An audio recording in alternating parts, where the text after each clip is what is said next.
Hi everyone, welcome to week 2 at Harper Therapy. We are talking about self-compassion with the wonderful Alina.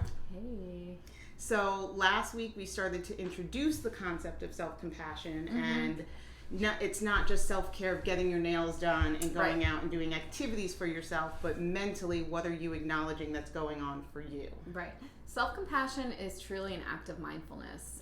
It really is paying attention to what's going on in your head and not just getting caught up in the narrative that you don't even know is a narrative because it's just there incessantly, constantly, right? You don't even realize it's something that's wrong. Right. It's just ongoing. It's like, oh, this is just who I am and what I've always thought and did, right? Well, it's kind of like we were talking about before filming that men in general might not always recognize this because they don't even realize that their way of thinking and being so hard on themselves is wrong. Like, boys don't cry. Right. There's nothing wrong with that. That's what we've been told growing up. That's normal. Right.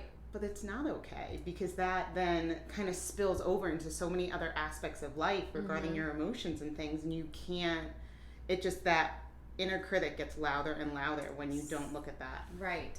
And, you know, one thing that we haven't really discussed is like, where do these voices come from? You know, so a lot of us have internalized things that we saw growing up, that we experienced growing up.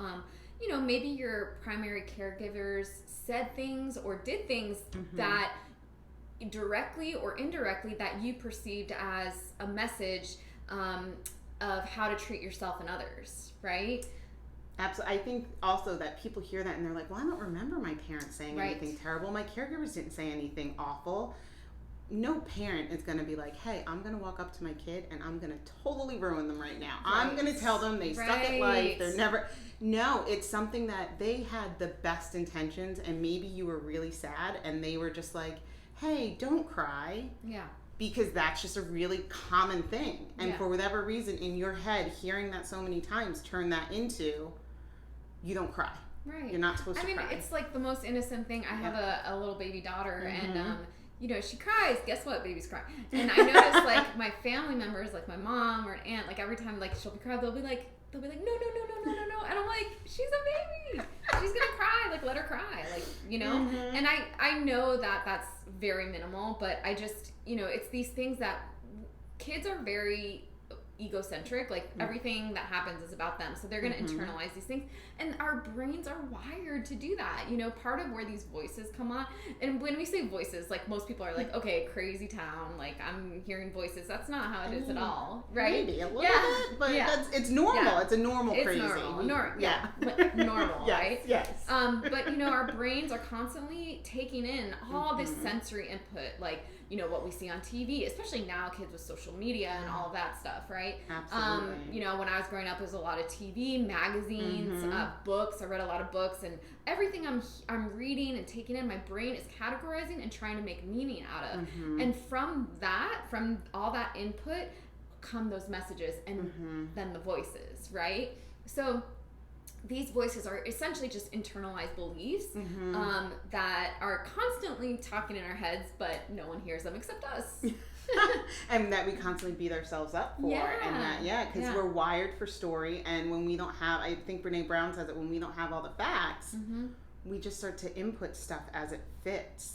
So when your mom said, don't cry when you fell off your bike and kept saying it, and maybe one day she said it and she was in a bad mood and you were really struggling because it was something bigger than just falling off your bike, all of a sudden that wired your brain to be like, okay, we don't cry ever. That's just not okay. Exactly. And those aren't the words your mom said, but that's what your head does. Right. Yep. And then that, like, something like that is like a super little T trauma. But then there's like the big T traumas that happen too that most people are, you know, we see a lot of people here in our offices that they're like, yes, this happened, but it's not a big deal. It doesn't affect me, you know, and we're like, I beg to differ.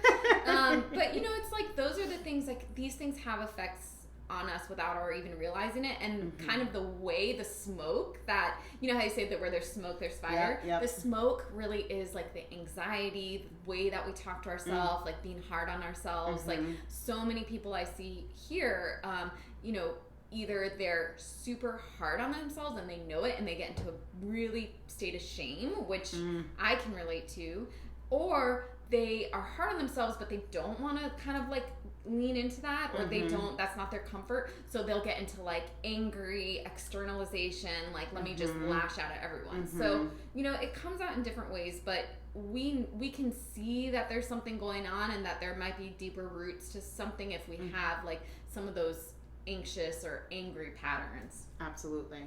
So if any of this sounded kind of familiar, if you feel that there's a saying that runs over and over in your head that you just struggle with, you can give us a call at Harper Therapy and set up a free consultation with any of our wonderful therapists. Our phone number is 813-434-3639, and we'll talk to you next week.